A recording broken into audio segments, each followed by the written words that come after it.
Good morning and welcome back. हम पढ़े हैं एनाटॉमी ऑफ अर्थ फॉर्म। इसका आधा पार्ट हम देख चुके थे, आधा पार्ट हमारा रह गया था। तो हम देख रहे हैं अर्थ फॉर्म इज हर में फेरोडाइट मीन्स कि बाइसेक्सुअल होता है ये। और क्योंकि इसमें बहुत जो टेस्टिस एंड ओवरीज होती हैं वो केवल सेम इंडिविजुअल में प्रेजेंट रहती हैं। There are two pairs of testes present in the 10th and 11th segment. दो जोड़ी यहाँ पर टेस्टिस के मेल जेनेटियल पार्ट वो कौन से सेगमेंट में 10th और 11th सेगमेंट में प्रेजेंट रहते हैं।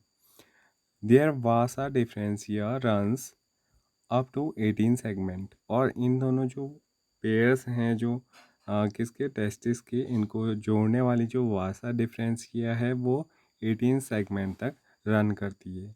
Where they join to prostatic duct, जहाँ पर वो पेरोस्टेटिक डक्ट से जुड़ जाते हैं। Two pairs of accessory gland are present one pair each in 17 and 19th segment. तो इनमें से एसेसरी ग्लैंड की वो दो दो एक एक पेयर 17 18 और 19 सेगमेंट में प्रेजेंट रहते हैं। The common prostate and spermatic duct vasa differentia open into exterior by a pair of male genital pore on ventrolateral side of 18 segment। तो जो ये सारे पार्ट हैं मेल जेनेटियल पार्ट के, जैसे वासा डिफरेंसिया है और जो प्रोस्टेट है वो कहाँ पर खुलते हैं, वो 18 सेगमेंट में डोर्सोलेटरल साइड में खुलते हैं। 4 pair of spermatici are located in 6th to 9th segment, 1 pair in each segment. They receive and store spermatozoa during copulation। तो 6th से 9th जो सेगमेंट वाला पार्ट है वहाँ वो 4 जोड़ी स्पर्मेटिकी पाए जाते हैं, जहाँ पर स्पर्मेटाजोआ का क्या होता है, स्टोर किया जाता है। One pair of ovaries is attached at the intersegmental septum of the 12th and 13th segment। और एक दो जोड़े यहाँ पर एक एक जोड़े काय के ओवरीज के प्रेजेंट रहते हैं 12 और 13 सेगमेंट में। Ovarian funnel are present beneath the ovaries which continue into oviduct, join together and open the ventral side as a single median female genital pore on the 14 segment। तो 14 segment पे क्या खुलता है यहाँ पर, जो फीमेल जेनेटियल पोर है उसका ओपन पॉइंट होता है, केवल एक सिंगल ओपनिंग पॉइंट के रूप में। The mutual exchange of sperm occurs between two worms during mating. लेकिन जो स्पर्म का क्या होता है, एक्सचेंज होता है, वो कैसे होता है, जब टू अर्थवॉर्म एक दूसरे की बॉडी के ऊपर आते हैं तब वहाँ पर मेटिंग की प्रोसेस होती है। One worms has to find another worms and they mate juxtaposing opposite genadial gonadial opening exchange packets of sperms called spermatophorus। तो दोनों क्या करते हैं, एक दूसरे के अपोजिट डायरेक्शन में इस प्रकार से होते हैं कि 14 वाला जो सेगमेंट है वो दूसरे वाले के 18th वाले सेगमेंट पे अटैच होता है। और यहाँ पर पाउचेस के रूप में क्या करते हैं, वो स्पर्म्स को फीमेल जेनेटियल पोर तक ले जाने का काम करते हैं, जिन पैकेट्स को क्या बोला जाता है, स्पर्मेटोफोरस बोला जाता है। Mature sperm and egg cell and nutritive fluid are deposited in the cocoons produced by the gland cells of the clitellum. Clitellum जो ग्लैंड सेल है वहाँ से कोकून का प्रोडक्शन होता है, जिसके अंदर एग सेल, स्पर्म और जो न्यूट्रिटिव फ्लूइड है उसके वो सारे मिक्स रहते हैं उस कोकून के अंदर।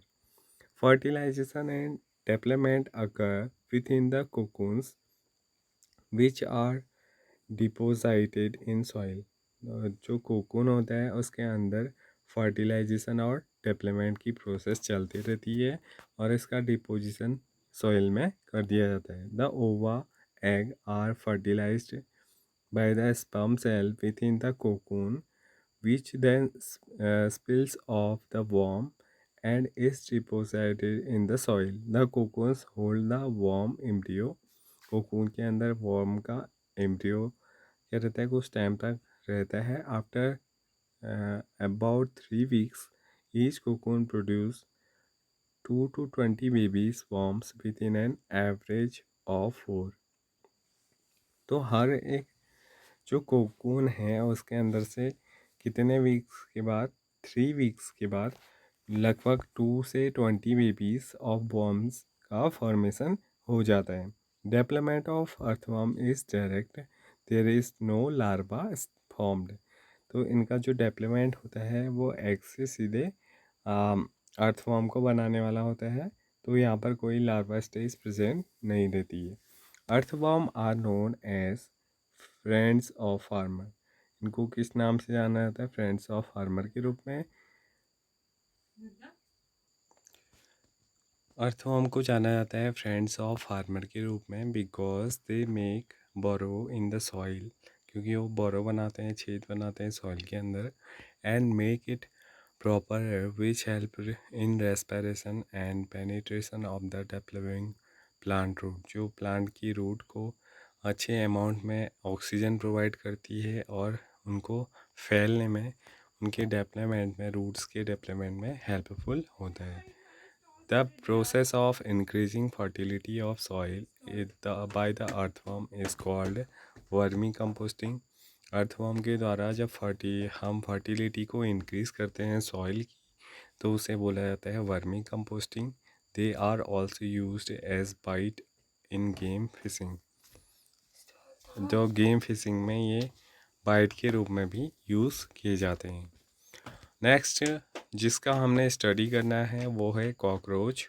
कॉकरोचेस आर ब्राउन और black bodies animal that are included in class insecta of phylum arthropoda. Phylum arthropoda के क्लास इंसेक्टा के अंदर क्या आते हैं, कॉकरोचेस आते हैं। अच्छा, कॉकरोच क्लास इंसेक्टा के बारे में कुछ आपको बेसिक इन्फॉर्मेशन देना चाहूँगा। जितने भी इंसेक्ट या कीड़े मकोड़े हमें 3 पेयर ऑफ लेग्स वाले दिखाई देते हैं, वो सब किसके अंदर आते हैं, वो इंसेक्टा के अंदर आते हैं। और हम उन्हें केवल उन्हीं कीड़े मकोड़ों को इंसेक्ट बोलते हैं जिनमें 3 पेयर्स ऑफ लेग प्रेजेंट रहते हैं। ठीक है। Bright yellow, red and green colored cockroaches also have been reported in tropical region। tropical region में इसके अलावा ब्राउन और ब्लैक के अलावा ब्राइट येलो कलर के, रेड कलर के और ग्रीन कलर के कॉकरोचेस को भी रिपोर्ट किया गया है। Their size range from 1/4 inches to 3 inch. इनका साइज में भी काफ़ी डिफरेंसेस देखने को मिलते हैं। And have long antenna. इनमें क्या होता है, इनकी जो हेड वाला रीजन होता है वहाँ पर से 2 लंबे लंबे क्या निकले रहते हैं, एंटीना निकले रहते हैं। लेग्स इनमें प्रेजेंट रहते हैं and flat in extension of the upper body, well and conical head. They are nocturnal omnivorous that live in damp places throughout the world। तो जहाँ पर भी dam places all out the through out the world present रहते हैं। और इनका ये क्या होते हैं, ओमिनिवोरस होते हैं। ये इंसेक्ट के ये इंसेक्ट वेजिटेबल्स को भी ईट करते हैं और उसके साथ साथ मीट को भी ये ईट करते हैं। ठीक है। They have become residence of human homes इनका जो मेन घर है वो ह्यूमंस का होम है and thus are serious part and vector to several disease. तो ये क्या होते हैं, हमारे पेट्स के लिए काफ़ी ज़्यादा सीरियस हैं, क्योंकि ये वेक्टर भी होते हैं सेवरल डिजीज़ के। उनको कैरी करने में भी ये क्या करते हैं, इम्पोर्टेंट रोल प्ले करते हैं। मॉर्फोलॉजी पढ़ेंगे। Morphology the adult of a common species of cockroaches periplaneta americana, इसका क्या है, जूलॉजिकल नेम है। साइंटिफिक नेम क्या है इसका, periplaneta Americana.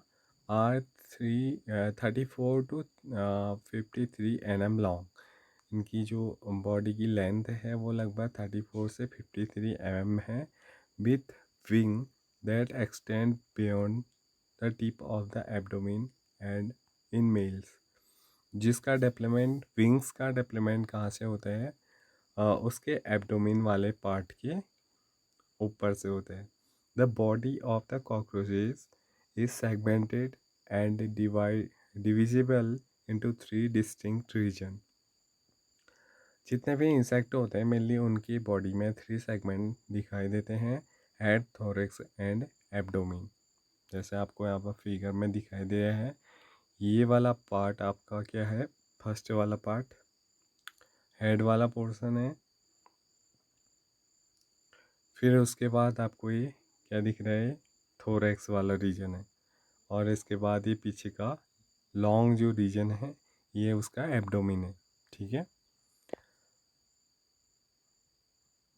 The entire body is covered by a hard chitinous exoskeleton brown in colour. Brown colour का जो इसका एक्सटर्नल कवर दिखाई देता है ये क्या है, काइटिनियस उसका एक्सोस्केलेटन है। एक्सोस्केलेटन पाए जाने वाले जो होते हैं वो इंसेक्ट होते हैं, इनमें बॉडी के आउटर सरफेस पे स्केलेटन पाया जाता है। ठीक है। इन ई segment exoskeleton has 100 plates called sclerates। इनके जो एक्सोस्केलेटन है उसमें 100 प्लेट्स प्रेजेंट रहती हैं, जिनको क्या बोला जाता है, स्केलेटाइज बोलते हैं।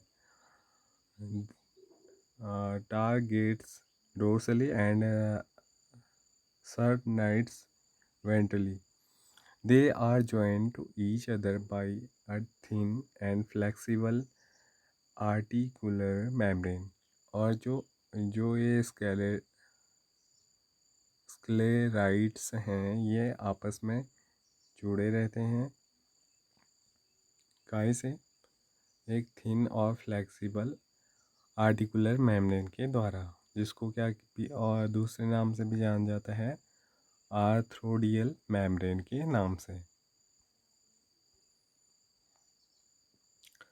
तो हेड में अगर हम देखें, head is triangular in shape and lies anteriorly at right angle to the longitudinal body axis. जो इसकी लॉन्गिट्यूडनल बॉडी एक्सिस है उससे कुछ राइट एंगल में इसका हेड जो होता है वो ट्रायंगुलर शेप में एडजस्ट रहता है। ठीक है। It is formed by the fusion of six segments and shows great mobility in all direction due to flexible neck. क्योंकि इसके पास एक फ्लेक्सिबल नेक है और इसका जो हेड है वो 6 सेगमेंट्स के आपस में जुड़ने की वजह से इसको क्या करता है, ग्रेट मोबिलिटी प्रोवाइड करता है कि ये किसी भी डायरेक्शन में हल्का सा फ्लेक्सिबल हो जाए। The head capsule pairs a pair of compound eye. इसके अलावा इसके हेड में एक जोड़ा कंपाउंड आइज का पाया जाता है। अ pair of thread like antennae, thread हल्के धागे के समान एंटीनी पाए जाते हैं। Arise from membranes sockets lying in front of eyes, जो आइज के जस्ट ऊपर वाले पार्ट से निकले रहते हैं। Antennae have sensory receptor that help in monitoring the environment. और एंटीनी क्या होते हैं, ये सेंसरी होते हैं नेचर के। सेंसरी रिसेप्टर इसमें प्रेजेंट रहते हैं जो मॉनिटर करते हैं इन्वायरमेंट कैसा है। Anterior end of the head bears appendages forming biting and chewing type of mouth part. तो इसकी जो लास्ट सेगमेंट होता है वहाँ पर च्यूइंग और बाइटिंग टाइप का माउथ पार्ट इसमें प्रेजेंट रहता है। The mouth part consist of labrum. Mouth part में कौन कौन से पार्ट होते हैं? तो एक पार्ट होता है लेब्रम, जिसको अपर लिप भी बोला जाता है, अ pair of mandibles, a pair of maxillary and a labium, जिसको लोअर लिप भी बोलते हैं। तो इंसेक्ट कोई भी हो, अगर उसके हमने माउथ पार्ट्स को स्टडी करना है तो उसमें ये चार पार्ट ही दिखाई देते हैं। कौन कौन से पार्ट होते हैं? अ लेबियम, जिसको अपर लिप बोला जाता है, अ pair of mandible, a pair of maxillary and a labium. ये चार पार्ट से मिल करके किसी भी इंसेक्ट का माउथ बना रहता है। The median flexible lobe acting as tongue, और इनके बीच में क्या पाया जाता है? एक फ्लेक्सिबल लोब पाया जाता है जिसको टंग बोलते हैं, जिसको हाइपोफेरिंग्स भी बोलते हैं। हाइपोफेरिंग्स ये एक जूलॉजिकल नाम है, ठीक है। वैसे टंग हम जनरल भाषा में इसे बोल सकते हैं। Lies within the cavity enclosed the mouth part, और ये कहाँ पाया जाता है? ये हाइपोफेरिंग्स जहाँ पर कैविटी जो माउथ की बनी है उसके अंदर की ओर। Thorax consist of three part. Thorax जो सेकंड पार्ट है, इसके बॉडी का सेगमेंट जो दूसरा सेगमेंट है, ये भी थ्री पार्ट से मिलकर के बना रहता है। प्रोटोथोरैक्स, मेजाथोरैक्स, मीजोथोरैक्स एंड मेटाथोरैक्स। तो हर एक पार्ट से क्या क्या होता है इसके? हर एक पार्ट से एक जोड़ा आपका एक वन पेयर लेग का निकला रहता है। The head is connected with thorax by a short extension of the prothorax known as the neck. तो क्या होता है? हेड और जो थोरैक्स वाला रीजन है उसके बीच में कुछ शॉर्ट एक्सटेंशन वाला पोर्शन दिखाई देता है, उसको प्रोथोरैक्स बोला जाता है या फिर उसे नेक भी बोला जाता है। Each thoracic segment bear a pair of walking legs. हर एक, मैंने अभी बताया कि जो थोरैक्स का सेगमेंट है, तीन पार्ट हैं, प्रोटोथोरैक्स, मीजोथोरैक्स एंड मेटाथोरैक्स। हर एक से एक वॉकिंग लेग निकला रहता है। The first pair of wings arise from mesothorax, और जो फर्स्ट पेयर ऑफ विंग्स होता है वो मीजोथोरैक्स से, और जो सेकेंड पेयर होता है वो मेटाथोरैक्स से निकला रहता है। प्रोथोरैक्स से कोई भी विंग्स नहीं निकलती है, बल्कि जो सेकेंड और थर्ड सेगमेंट है, मीजोथोरैक्स और मेटाथोरैक्स, वहाँ से क्या निकले रहते हैं? विंग्स के पेयर निकले रहते हैं। फोर विंग्स, अब जो मीजोथोरैक्स से जो विंग निकलता है उसको फोर विंग बोलते हैं। And tegmina are opaque, dark, laterally covered the hind wings when the rest when at rest। तो जो हिंड विंग है उसका पीछे वाला विंग, और जो फोर विंग है, फोर विंग उसका आगे वाला विंग है। मीजोथोरैक्स से जो निकला है वो फोर विंग से है, और जो मेटाथोरैक्स से निकला है उसको बोला जाता है हिंड विंग। तो जब वो रेस्ट की पोजीशन में होते हैं तो वो एक ओपेक डार्क लेटरली कवर से कवर्ड रहते हैं, ठीक है। The hind wing are transparent, membranous and are used in flight. जो हिंड विंग होता है वो यूज़ किया जाता है फ्लाइट के दौरान। वो मेम्ब्रेनस होता है और ट्रांसपेरेंट होता है। आगे देखेंगे, abdomen is both male and female consist of 10 segment. जो एब्डोमिन होता है उसके अंदर 10 सेगमेंट प्रेजेंट रहते हैं। In female seventh sternum is boat shaped. जो सेवंथ पार्ट सेगमेंट होता है वो बोर्ड शेप का होता है। And together with 8 and 9 sterna forms a boat genital pouch. तो ये नाइन्थ और एट्थ सेगमेंट से मिल करके क्या बनाता है? एक जेनेटियल पाउच को बनाता है। Whose anterior part consist female gonopore, जिसके एंटीरियर पोर्शन में जो फीमेल गोनोपोर है वो अटैच रहता है। Spermathecal pores are collaterial glands in male genital pouch or chamber lies in the hind end of abdomen bounded dorsally by 9th and 10th terga. तो जो 9th और 10th जो सेगमेंट है वो टर्गा का फॉर्मेशन करता है, और यहाँ पर क्या होता है, female male genital pouch present रहता है। Ventrally by the 9th sternum it contains dorsal anus. तो इसके निचले हिस्से में इसका एनस प्रेजेंट रहता है। Ventral male genital pore and gonapophysis present रहता है। ठीक है, male bears a pair of short thread like anal styles which are absent in female. और मेल में यहाँ पर एक छोटा सा थ्रेड लाइक एनल क्या स्टाइलिस प्रेजेंट रहता है, जो फीमेल में absent रहता है। Both sexes the 10th segment bear a pair of jointed filamentous structure called anal कैरी। दोनों में 10th सेगमेंट में क्या होता है, मेल और फीमेल में एक फिलामेंटस स्ट्रक्चर प्रेजेंट रहता है, जिसको क्या बोला जाता है, कर्सी। कर्सी भी उसे बोला जाता है। तो मॉर्फोलॉजी ऑफ कॉकरोच तो हम आज पढ़ चुके हैं। तो इसका एनाटॉमी वाला पार्ट हम नेक्स्ट वीडियो में देखेंगे। Thank you.